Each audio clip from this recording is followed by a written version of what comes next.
Na mashindano ya mbio za nusu marathoni za kuadhimisha siku ya ukimwi duniani mwaka huu zitafanyika hiyo kesho katika uwanja wa Nyayo, huku mbio za kwanza zikiwa ni mbio za kilomita 10 za walemavu wenye baiskeli za magurudumu matatu zitakazoanza saa 12:30 asubuhi. Mbio hizo zitafuatiwa na mbio za kilomita 21 zitakazoanza saa 1 asubuhi, kisha mbio za kilomita 10.5 na zitafuatwa na makala ya mwaka huu.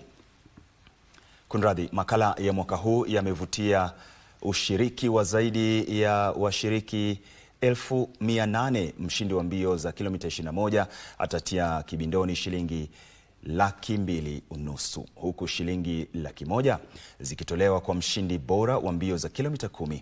Mshindi wa mbio za kilomita 10 kwa walemavu pia atatia kibindoni shilingi 100,000.